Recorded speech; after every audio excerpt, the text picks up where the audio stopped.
I realized that this guy was the quote unquote main guy of the season, but his actions of going for the women who liked him better doesn't scream main character energy for me.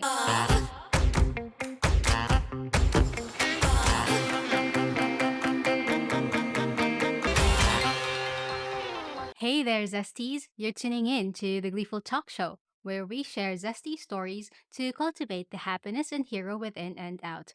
On the show, we talk about personal experiences and development, society, and culture. So if this is your jazz, then stay tuned. So, Zesties, it's a new year, and the newest season of South Korea's Singles Inferno have just ended. For a TV show trapping beautiful and sexy single people in a deserted island, it's definitely going to get hot and dramatic. And as usual, we have a lot of juicy topics to discuss. So, Zesties, if you don't know about this show, then let me tell you about it. If you haven't watched or finished the season, don't worry, as I won't reveal the final choices, but there's going to be some spoilers here and there as we go along, so you've been warned. And Zesties, I apologize once again for not being able to put out an episode last week. Life is just happening at the moment. I have to deal with some health related things, but here I am with a new episode for you. So, Zesties, going back to the topic, if you'd like to know what the tea is all about, then sit back and relax, sip your cuppa, and listen as we dive into the cast and review of Singles Inferno Season 3. So let's start off with what exactly is Singles Inferno?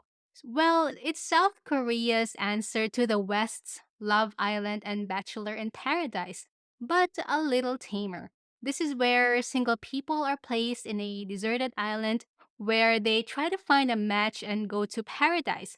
Paradise is a luxurious hotel in the main island, and in the deserted island, they eat not so luxurious meals, but at least they don't have to hunt for food a la survivor style, and their tents are actually air conditioned. So it's kind of like glamping on their part.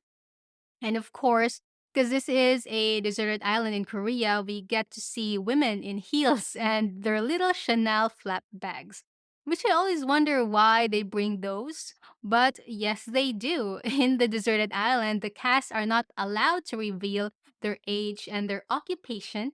As many of you know, that in Korea and many Asian countries, it is quite accustomed to know the age in order to know where you sit in the hierarchy, as Asians place a lot of respect to their elders, and the tone of the conversation can vary differently when one is talking to an older person or a younger person.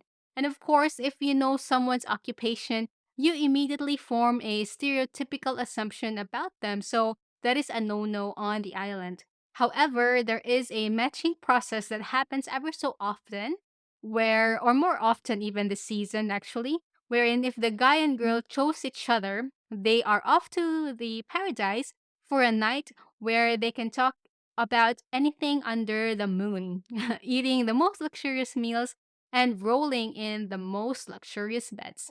So, for those of you who haven't watched season 1 and 2, as with any other dating show, there's no continuity of characters, but even us who have watched the first two seasons, we have seen dramatic changes this season, which I am all for. So, first of all, now it's a bit of a spoiler. There are two Infernos. Yes, you've heard it right. In the first two seasons, there was only one set of Inferno, but on this season, there will be two, or there were two, and eventually they will merge in the later episodes. I actually really like this idea, although they could have merged it a bit later and swapped the people on each island a bit more. Also, the trips to paradise was done like every night. Previously, the trips to paradise were so rare that it's like a special event. But on this season, perhaps with a bigger budget, the trips to paradise was literally every night, to the point that I didn't like it that much. It's not as special anymore. The next surprising thing, this wouldn't necessarily be a spoiler because you will see it on the first episode. There is a new member of the panel, and that is Jin Young, one of the season 2 cast members. I found his presence very refreshing, and him being more naturally outspoken than other panelists made the conversation much more real and engaging. So, for those who haven't really watched this show, the panel members are five celebrities who comment on the show while they're watching along with the audience, us. So I kind of like the format, but at first it was weird to me.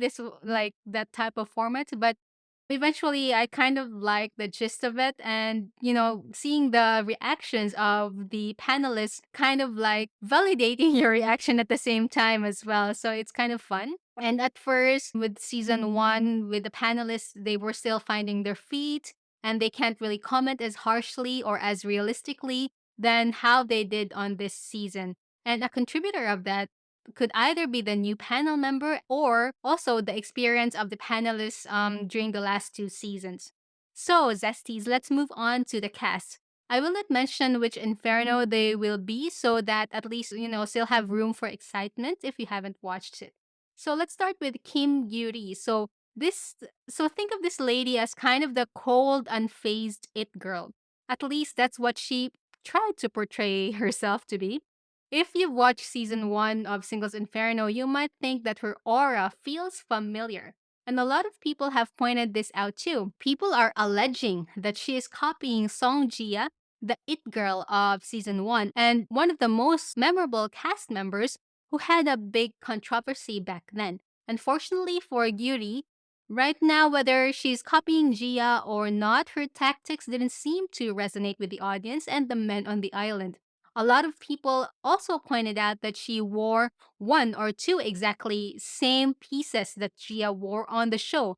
But since Gia's controversy previously was wearing counterfeit designer pieces, her wearing the same real pieces seems like throwing a shade on Gia. Whether this is deliberate or not, Zesties, we will never know. But considering how big of a controversy Gia was back then, I can't imagine why she would wear the exact same clothing, really. What do you think? And later on this episode, there is a side to her that is actually something very scary. I guess that side would just come out because someone who is considered beautiful by a lot of people, and of course who has a lot of confidence with her beauty, if she doesn't get what she wants, it will definitely hurt her pride because she's not used to it, if you know what I mean. So it's kind of, the reaction would be kind of not so far off and would be natural, I'd say. But that was definitely an interesting turn of events, indeed. And to be honest, when I saw her reaction, I have a feeling that it was just the tip of the iceberg, really. But you know what? Good for her that she reacted that way in a way, because that rules out the not so interested men in her radar, which is in reality a waste of time, right? Judging from her aura and her first impressions, you would think that this archetype will garner a lot of men, but for some reason this season it was a different story. Next up is Choi Hye-sun. This woman is the beauty and brains type. Another previous cast member that reminded me of a similar archetype is Nadine from Singles Inferno Season 2. She is indeed a ball of sunshine, where sometimes I found that the sunshine can be blinding in a sense that she's too energetic. Like little things like mangoes excite her, which is maybe cute, but kind of a little bit off in a sense, but that's just me. When I saw the other women, I initially thought that she wouldn't be as popular with men, but I was mistaken because if I'm a guy, maybe she's not my type. But I have to say that this lady is well mannered, definitely have her head over her shoulders, and much more calmer in difficult situations, surprisingly, despite her energetic nature. As the show went on, I found myself rooting for her more and wanted the best for her, to the point that I don't want her to end up with the guy she liked because he's a total ass. While I was watching the show, it made me realize that women too can fall for the superficial traits of men, and even brainy women. You would think that such a bright girl such as Hyesun knows a guy who truly deserves her. Although there was a point in the show that you could say that she's not totally blind to love or infatuation, but still she could have chosen better. But the real question is, can you actually not choose someone on the show? I kind of feel like you need to. I really hope that in the next season there is an option to not choose someone. Next is a guy named Choi Min Woo. To be honest, there were times I get confused of the names because the guy's name starts with the same letter and like also phonetically sound the same. Anyway, this guy is like your guy next door type of thing. He is a little bit reserved than most. He has a boyish face and energy. People say he is a dog face. So hearing this as a non-Korean person feels really weird. So I didn't actually know how does a dog person look like, so I had to Google. So let's segue for a moment, Zesties, as we talk about the animal faces that Korean people use to describe themselves. So you will encounter a lot on the show that people talk about the type of the face, like a cat face or a kitty face or a puppy face, a wolf face. So yes, apparently having a dog face or puppy face have round big eyes and soft facial features. These people have drippy eyes, making them look cute and friendly, and they usually look younger than their actual age. Having a cat face, on the other hand, is having a face with edgy lines. Their eyes are narrow and slanted and have sharp noses, unless they are done through plastic surgery. And due to their clean cut features, they tend to have a strong, sexy, chic aura. They are sometimes misunderstood to be cold and lofty. So those are the main, animal faces that you will hear on the show. So let's move on to An Min Young. She is a bubbly lady where at first she was trying to be hard to get, but eventually backfired. I guess she wasn't exactly playing hard to get, but just wanted to talk to different men. Of course, this is a dating show, so I would completely understand her decision. But on the show, there was a guy who really liked her, and she was the number one for that guy. But because she mentioned to the guy that she wanted to explore other options despite her liking him, it didn't really fall into her favor, that comment.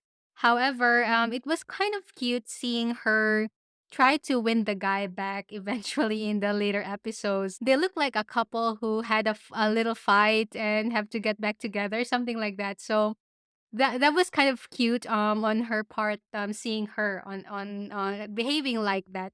There were times that she kind of acted like a scorned woman, which is at first it's like, oh no, don't do this, but I think eventually she toned down on how she approached the guy, and yeah, it looked cute. Anyway, let's move on to Lee Jun Suk. This guy is the buff guy, hard on the outside, soft on the inside. This is my type of guy. Not looks wise, but personality wise, definitely. Because as the show unfolds, Jinsuk's personality shined, and it made him the greenest of flags. I'd say this guy is a keeper for sure.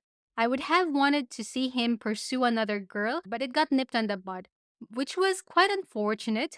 But his relationship with Min Young on screen looks so cute. The only thing is that I feel that he's too good for her in a way. Why'd I say that? So, well, now here's a little bit of spoiler, which I kind of mentioned a bit earlier as well. He was all out on Min Young and at first, but Min Young kind of wanted to explore other guys, which is also understandable on her part because Jinsuk shouldn't, bar her from checking out other guys, but it kind of didn't go well on that front. But their relationship and their interaction on screen was very cute. It just looked so cute, like couple who was like having a cat fight or something. So it was cute. And then let's move on to Lee Guan Hee, my least favorite cast member, to the point I got annoyed watching him. While I was watching the whole show, I realized that this guy was the quote unquote main guy of the season, which kind of again annoyed me because he's not an endearing character at all, just in my personal opinion. Sure, you have to play the game. The show needs to be entertaining, and it became more entertaining because of him. But his actions of going for the women who liked him better doesn't scream main character energy for me, honestly. No offense to him and to the fans, but that's just my personal opinion. And when I was trying to Google this character or this person, there were like people who were saying, this is not me saying, but I kind of, after, reading it, it kind of like, oh yeah, it does make sense.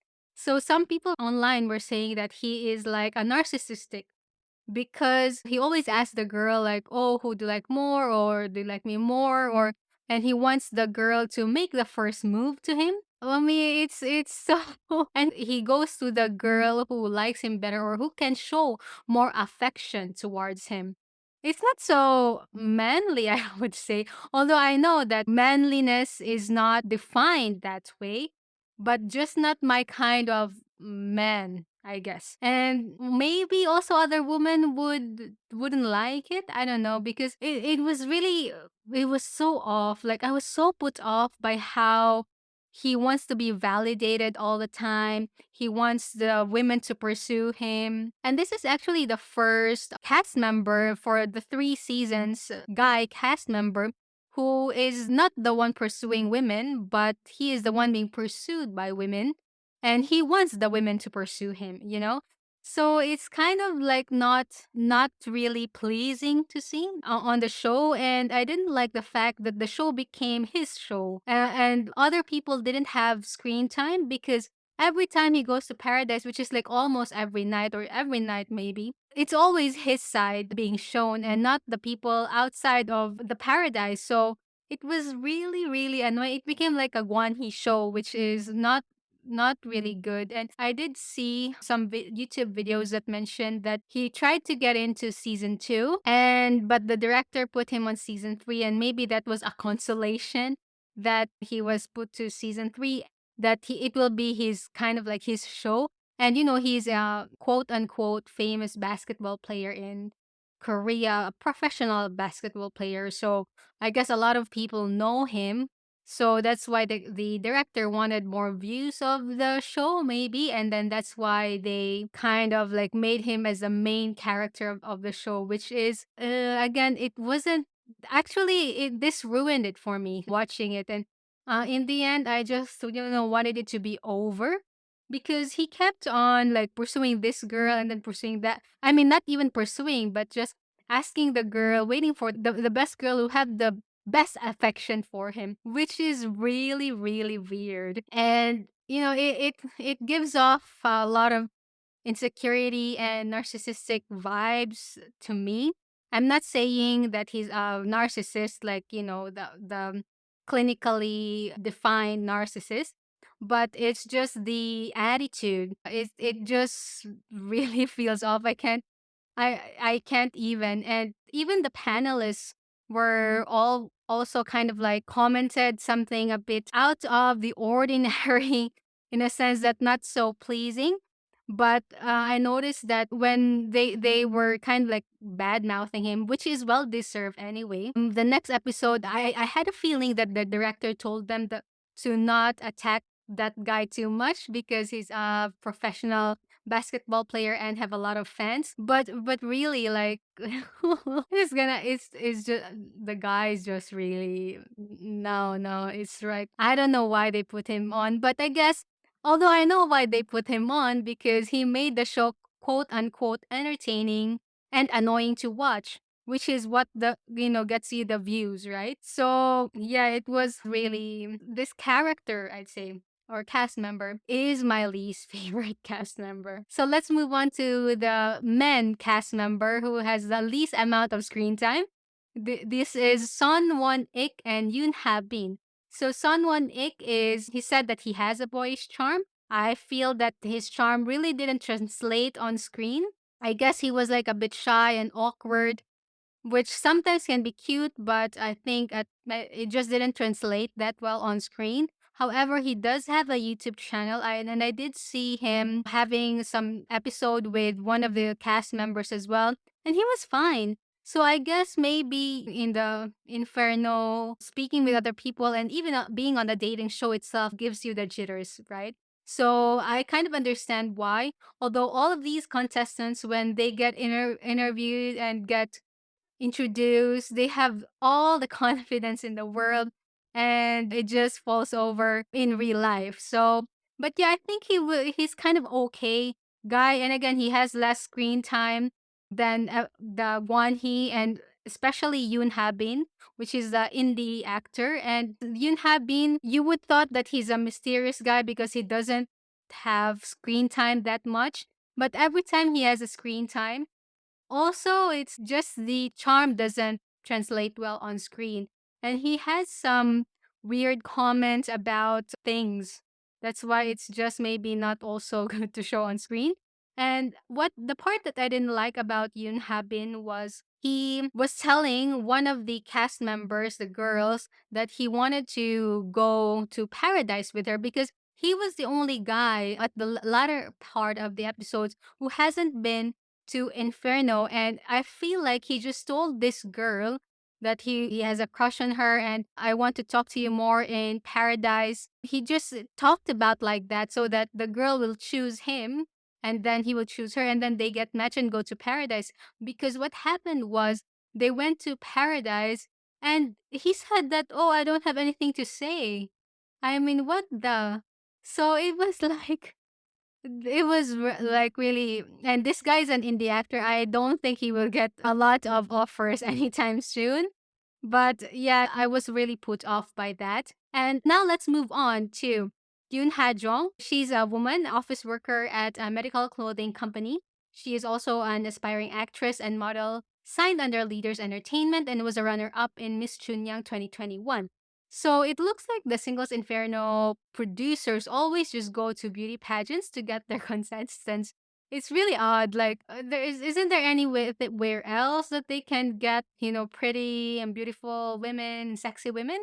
Like, always just these beauty pageants and always just Miss Chunyang and the Miss Korea. So just those pageants. Just interesting in a way, like, why just go? I don't know if it's that hard to find that type of caliber. So most of these women actually are part of the Miss Korea and Miss Chunyang pageants. Anyway, so Yoon Ha Jong, she's also one of the most interesting women on the show. And again, she's one of the women who is eyeing for Won Hee, the basketball player. And eventually, Guan Hee kind of didn't like her.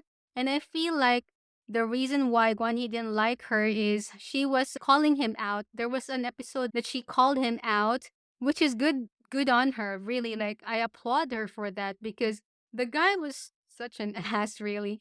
So yeah, this lady is actually she deserves someone better, and I really like this main lady because she is real, not like being too cutesy cutesy, not just for the camera or anything. She's real and she's multidimensional. And also she's pretty and she actually has a signature move, a signature flirtatious move where she moves her chin down and then, stares you at the face with tantalizing eyes, I'd say. So yeah, that was like her signature move, and even the panelists were commenting on it, and it became like a viral move that and everyone's talking about. So yeah, I really like Hajong. And then she has a really good friendship with Jinseok. There were times that the show showed their conversations, and I like that, they have this friendship. She looks strong on the outside, but really she's also a softie like Jinseok. And her interaction with Guan Hee at first were also quite entertaining, where they have this banter with each other, and I guess eventually one he just really lose his interest on her, which is, I guess it's for the best for her actually. But yeah, I like this cast member as well. Let's move on to Park Min Kyu. So he is a 34-year-old police officer and rescue diver on the Korean Coast Guard's Sea Special Rescue Team. He used to be a competitive swimmer in grade school, and though he stopped after a shoulder injury, he's still competitive with his day to day life. And this guy is also one of my bets. He's not as entertaining as Guan of course, because that guy's just really not my favorite. But he's like a green flag type of guy. And he's very caring. And there's a part that really showed his charm and personality and good natured personality, where he went to a paradise with a lady. And then the lady again really liked Guan, and then she was crying there in the helicopter with Guan Hee. So in the helicopter there were three couples who was going to paradise. And because she's not with Guan Hee, she still tried to say hi to Guan Hee, but Guan Hee again with his immatureness, being even like 36-year-old man, didn't say hi to her and even ignored her to the point. And she again cried. So she was crying there, and Min Kyu was drying her tears using his shirt. So that's the kind of guy he was. He's very good natured and understanding. And again, like that lady who chose him was just because of a game. She was not the lady that she liked anyway. But he was very understanding, and yeah, again another green flag. And when they were in paradise, all that lady was talking about was Guan Hee, which is again like every episode, even without Guan Hee on it, Guan Hee is being talked about. Can you imagine my annoyance? But anyway, I felt that the lady wasn't sensitive enough and wasn't considerate enough for him, that they went to paradise and all she talked about was Guan Hee. So it was off putting. And the lady that I'm talking about is Cho Minji. So she is a 26-year-old economics major at Iowa Women's University, is also working towards a career as a television anchor. She is also a participant in Miss Korea 2022, and she's acquainted with season 2 cast member Choi Soo-eun.